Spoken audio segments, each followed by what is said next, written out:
And Magazine, producers of the And Magazine show for 6TV Southampton.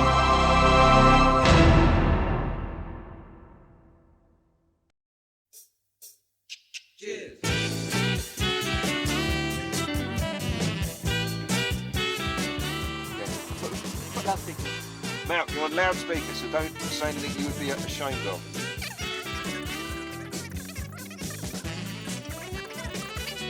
Matt, we want to come to your pub in half an hour and film.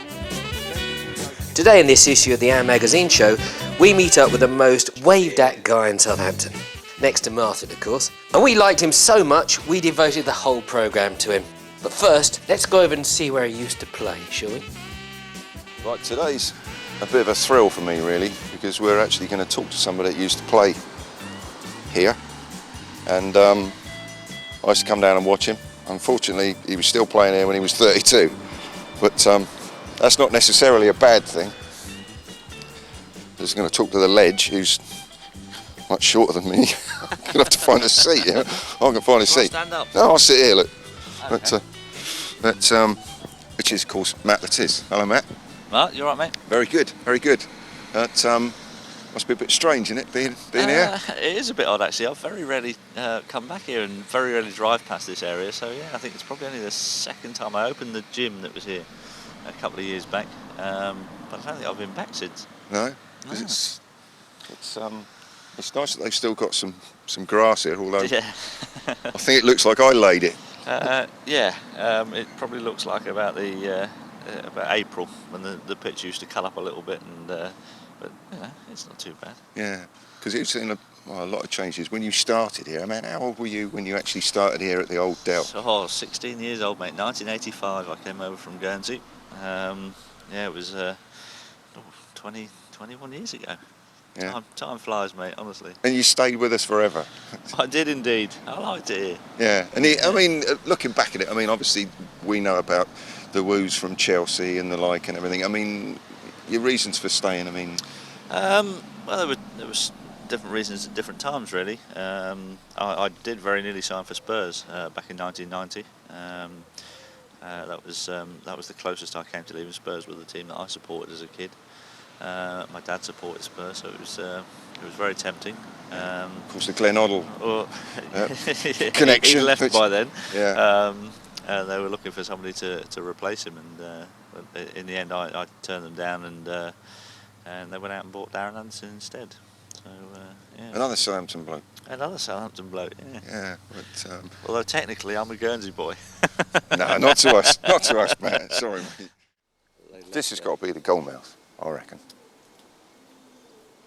So Milton Road.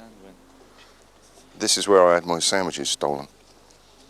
I think they left a piece of the pitch, and I think that's it there. I might be wrong. So, yeah. There's Le Tissier Court. Oh, Le Tissier Court. Spotted it. I didn't even know it was there. Oh, we'll go over there in a minute. See if there's any Le Tissiers in. Wake up the Le Tissiers. So why would they have left that bit of, just I suppose because it was in the right place? For posterity, and to say there is still a little bit of the Dell here. I'm sure they were planning on leaving a little bit of the pitch. I'm not sure there was much of it left after the last game, but... No, I think I cut my bit out of just about... I'll probably help make the trench. Yeah. I hope it is. Yeah. I hope it's still part of the original pitch. Yeah, they probably wouldn't be far off the centre circle. So we reckon that just there is just a bit short of the centre circle, maybe. Yeah. And you had your adventures where we're standing. Right here. Really. But, yeah. So what's your favourite goal you ever scored from this end, Matt? Favourite goal at the Milton Road end? I think it would have to be the last goal at the Dell. That was my favourite goal. Definitely. Yeah, though, I mean there was a few nice ones. I scored a nice one against Norwich. Well, no, the Archers Road end. No. Was Milton Road end, Martin? I was what there. Kind of fan are you? I was there. What's the matter with you? It was down there. I was in tears. That's the trouble, man. I was in tears. No, it was definitely down there, mate. I can assure you. Yeah. Yeah, that'd be the favourite one down that. And there was one against Norwich very early on in my career, 89-90 season, where I scored a hat-trick. And one of them, I had a little dribble past 3 or 4 people and then shot. hit one in off the post and across the goal. Yeah. Nice. So, yeah, I know we've spoken about this before, but who are the players that you really enjoyed playing with? I mean, you played with a lot of great players. Yeah, I played with some fantastic footballers. I think if you go from the start, probably Jimmy Case was the first one. Jimmy was our minder, looked after us, all the kids coming through into the team. So he was fantastic for me at the start of my career. Because he tells a story about sometimes when perhaps you weren't feeling like you wanted the ball very much, he just kept giving it back to you until he did something. He did, yeah. He was very clever like that, and he knew that sometimes there were times when the lackadaisical attitude would come out. And, Not you, Matt, surely. Yeah, occasionally. But no, he was brilliant for it. He would just keep giving me the ball and give me the ball until I eventually tried doing something with it. Yeah. It's how about the rest of it? I mean, Ronnie Eklund was fantastic. He was only here for a year or so, but I enjoyed my football that year. Really did it. Really got on the same wavelength as me right from the start, and that was important and quite rare. But there are other super players. Danny Wallace and Rodney Wallace. Enjoyed playing alongside those guys. It was great because them two were so quick that even if my passes were overhit, they were still fast enough to get there and make me look good. Turned it into a good pass. They certainly did, yeah. So I've got a lot to thank them for. Yeah, because I mean, at the time there were a lot of youngsters that you all came through. Yeah, we did. It was great. What was the reason for that, Jim? Dave Merrington. Was the reason for that. It was a loaded question, wasn't it? The man was a fantastic youth team coach. He brought through so many players, and not just the players that came through to Southampton's first team. The one that didn't quite make it, most of them went on to earn a living at a lower level. And that was due to the grounding that Dave gave us in the youth team. He was absolutely superb, and I can't thank him enough. He was a big reason for me being successful in my career. So what did he do this time? I mean, did they say to you go out and play, or did they? He instilled the discipline in us from an early age, which was fantastic. It's what 16-year-old kids needed. It means you didn't step out of line with him, because if you did, you were punished quite heavily in terms of a lot of running. If you stepped out of line, I didn't like the running, so I behaved myself when I was with Dave. We had a grounding off the field where we would do the jobs around the stadium. We'd be the ones cleaning the shower rooms, cleaning the baths. We'd be making sure the weights room was free of dust and hoovered, and the change rooms were all sorted. We'd clean the players' boots. Do they still do that? No, they don't now. It's all gone now. Howard Wilkinson sorted that. Probably one of the worst things he ever did, to be honest with you. One of the worst things. Well, there was a few, but I think it was a very poor decision from him. But that's the way he wanted to go. Now this, am I right in saying that you've never seen this before? I've never seen that before. Did you know it was here? No, you told me. Yeah. What's that make you feel must make you feel a bit special, doesn't it? It makes me feel quite proud, actually, yeah. Yeah, because it means that, you've made an impact on people, and you're still remembered fondly.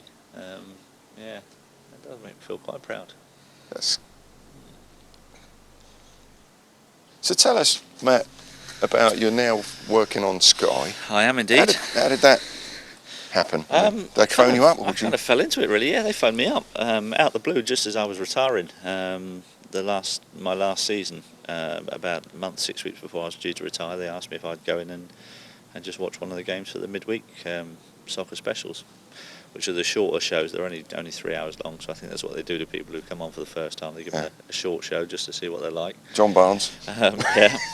Sorry, so I went up and I watched Middlesbrough against Ipswich, which was quite funny because it was towards the end of the season, and Middlesbrough decided they'd rest all their players and put in a load of kids, and I didn't know who half the team were. So that was interesting. So I had to concentrate, and I obviously did okay because they invited me back again. And the first season after I retired, I was kind of sporadic. I was maybe once a month, twice a month there, and then it just kind of got more and more, and eventually culminated in them offering me a contract, which runs until October of next year. So do you still do any of the ambassador stuff with Southampton, or not very often? I think I did I think I did 1 or 2 games last year, which I probably got to watch maybe 5 or 6 times last year, at which I worked at a couple of them in the suites, doing my bit. So, and that will probably be the same again this year. Well, I mean, because I must admit I didn't like the old regime's idea of having you as a half-time, you know, putting 3-foot balls in a 8-foot goal, and it was only a bit of fun, mate. There's nothing, you know. I Yeah. think it was. I mean, you're pretty chilled about all these things, aren't you? It Yeah, really is. yeah. You know, anything to help really down there. If they think it's going to help and they want me to turn up, then I'm quite happy to do that. Yeah. Now, what is all that about? It's a football stadium. No ball games. Absolute joke.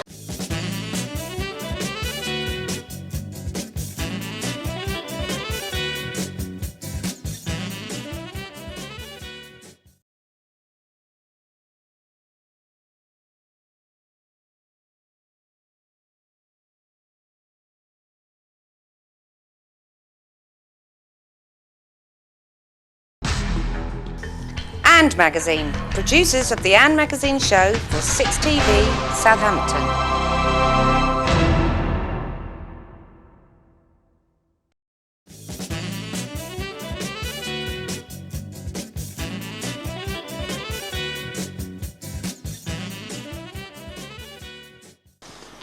So we're actually coming through. We're in the car park We're now. in the car park now. We are indeed, yeah. This is where the Junior Saints offices were. It's just about here, along the back of the car park.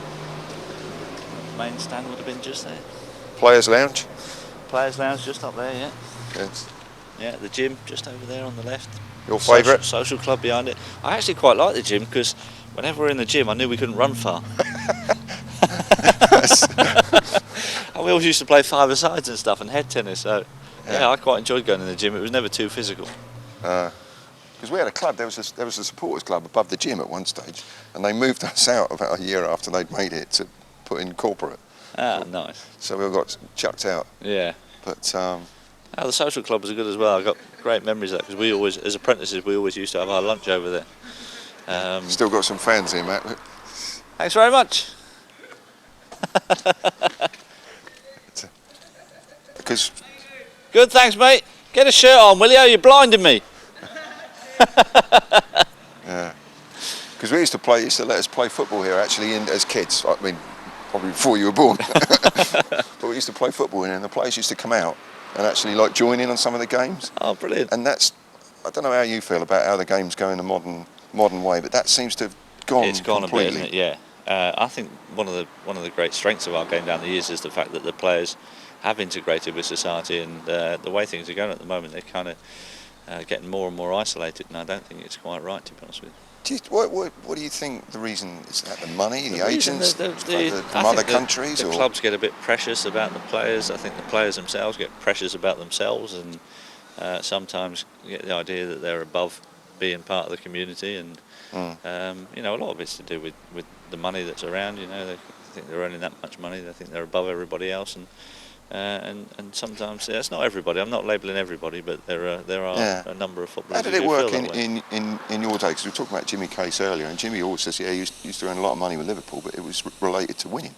Yeah, absolutely. And nowadays you don't have to win much side. to. You can sit on the subs bench or play in the reserves for a season and still become a very wealthy man. And I don't think that's quite right. No, I don't think it repays the fans much because the tickets are like. No, the tickets are very expensive. Yeah. Yeah.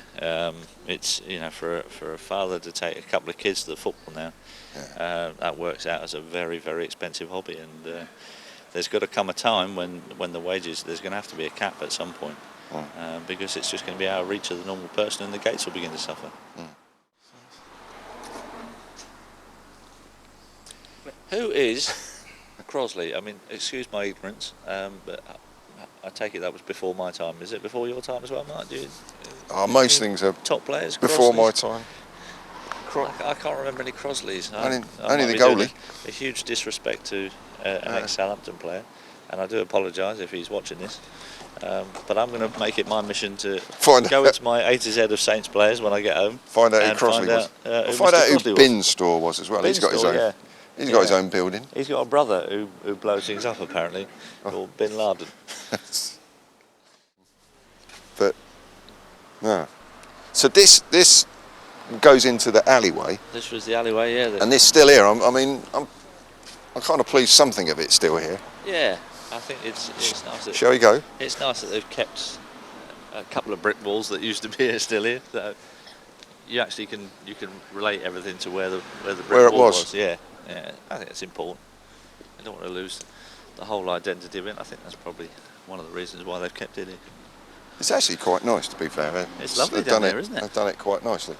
It is indeed. I did actually come and have a look at one of the townhouses here, just when they first went up. Yeah. It was when I opened the gym. I had a look around one of the townhouses, and I just thought it was quite expensive for where it was, to be honest. Yeah. Yeah, but you probably thought he was living in the gym. So I decided, the gym was far too close. I came out in a cold sweat. Uncomfortable feeling. Yeah. What's weird for me, I mean, and it must be even more weird for Stokes Court. So No, I know that one. Stokes Court, yeah. But you would actually think that they Blythe Mews. Yeah, Mel Blythe. You'd think they'd actually have, I don't know, the names. I mean, you can't argue with Bobby Stokes, obviously Mel Blythe from the cup winning side. But I expected to see Shannons and Alan Balls and Keegans and, Ron Davies. Maybe there is. Maybe they're around the other side and we haven't seen them yet. Yeah. I don't know how many, I'm not sure how many names there are. But it'd be interesting to see why, how and when they chose those names. Well, if anybody knows exactly, well, somebody what must the know, criteria was, send it in to us. That's we can offer you some kind of prize or something. That would be interesting. But, and here we are, Archers Road, which is the Archers Road, where I went to school. But we used to throw our apple cores over the end of the Archers Road stand. That used to be the nice, well, they weren't very nice apples. Isn't it? But that was a long time ago. Yeah. I mean, where we stood in, there used to be kind of like, well, just there would have been one of the gates. It would have been, it would have been the gates to the social club. Social club would have started just here, on the corner. And then. Were you ever I mean, I know you used to go in and do the after-match reports or any of that ever, Matt? If you won the man of the match, you'd go up to the executive club, which was above the social club there, and go and pick your reward up and have a quick interview after the game. That never bothered me. Some players were a bit funny about that. They don't want to go and mix with the punters, and it's not something that I ever had a problem with, to be honest. No. They paid me wages. What about I mean, playing under managers and everything? I mean, it's pretty common knowledge that Bawley was your favourite manager, isn't it? Yeah, without question, I played great. My best football of my career was when Bawley was manager, and just because he kind of built the team around me and had as much belief in me as I had in myself, and that was quite rare. What was his team talk to you then, Matt? His team talk. Matt is the ball. Pretty much. His team talk was to the rest of the team, and he'd just tell them to get the ball to me as often as they possibly could.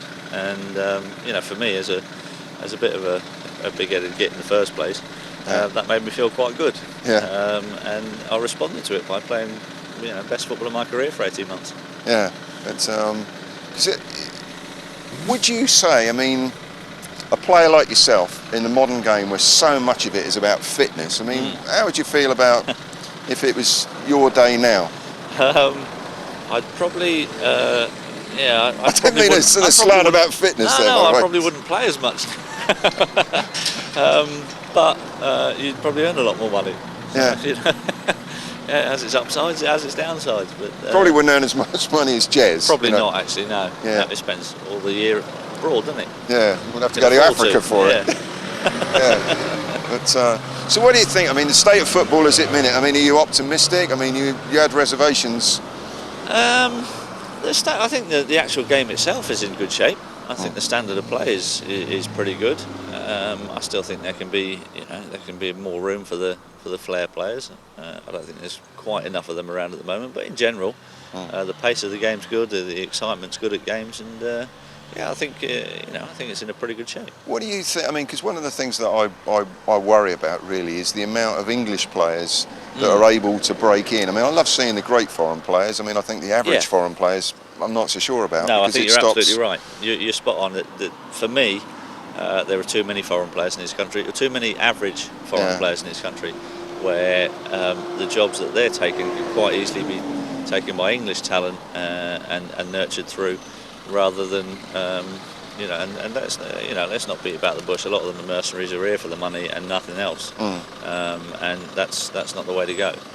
So yeah, I'm all in favour of reducing the amount of foreign players and giving the English guys a chance. Yeah, definitely. What? Right. These fans are very noisy, aren't they?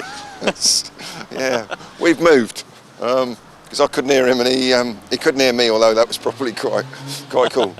What do you think of the questioning so far? Is it right? Yeah, it's not bad for you, mate. It actually feels like you've done a bit of preparation, which I know you haven't. Well, I actually didn't set my alarm this morning. I actually thought, what? I'm supposed to be doing something this morning. Yeah. Okay. I did set my alarm, but still didn't have time for a shave, as you can tell. Well, no, that's just casual. Exactly. Casual. But, That's what it's all about. Yeah, I get fan mail. Yeah. In my dreams. But anyway, we're here back in the alleyway, and we're just talking about foreign players and all the rest of it in the game. I mean, technically, do you think England and as a country we've come on technically with the introduction of foreign players? Has that helped, or has it just been we'd have done it anyway? I think I think certainly the top foreign players add something to our game without question. The likes of your Bergkamps and your Zolas. If the young English kids train alongside those guys, you're going to learn. You're going to pick up things, and I have no qualms whatsoever about those kind of guys coming over to this country. But so Walcott going alongside Henry is. Yeah, fantastic. Well, I mean, I think he went a little bit early, in all honesty, but I think he should have maybe had another season with Southampton and then maybe looked to move on when he was kind of 18, 19. I think it was just a bit too soon, but the money dictated things, and that's the way it had to be. But no, I certainly haven't got any problems with our young English guys training alongside the likes of top quality European players. Yeah, and with Southampton, I mean, obviously we're looking to get back in the Premiership. I mean, how do you see that happening? I think it's looking not too bad at the moment. I've seen most of the games this season so far. I just missed the Barnsley one, but I think there's some promising signs there. To be honest, I think we're scoring goals away from home, which is somewhere we look a threat for a change. Yeah, we do look a threat. Yeah, and the Oval game was good the other night. That was fun to watch. We played some good football, and we had a fairly young team out as well. Yeah. Some good. Young Adam Lallana looked a decent player on the right side. Andrew Sermon played very well. All these kids that have come through the youth team. Gareth Bale looks a super player. So I think the future is looking pretty bright for Southampton. Yeah. Well, it's been good talking to you. It's been fun coming and you're back off to here, play mate. golf I'm again? Off to play golf, yeah. Do you like your golf, Matt? I love my golf, mate. This is my 5th game this week. 5th game today. 5th game today, yeah. Yeah. I think I could. I saw an article on the news a couple of nights ago about the guy who's trying to break the world record for the most golf course, play the most golf courses in a year. Yeah. And he's looking to play between 400 and 500. I reckon I might have matched him last year. Yeah. Well, we go. We'll do another piece, but we do that another day. Matt Le Tissier, been absolutely brilliant and Cheers, Mark. Enjoyed it. And I've enjoyed it too, mate. We'll wander off now and get Jez down in the old cutting desk. Absolutely. Do your worst. Cheers, Jez. Cheers.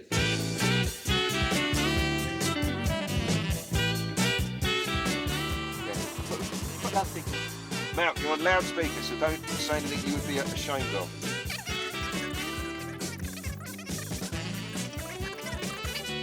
Mal, we want to come to your pub in half an hour and film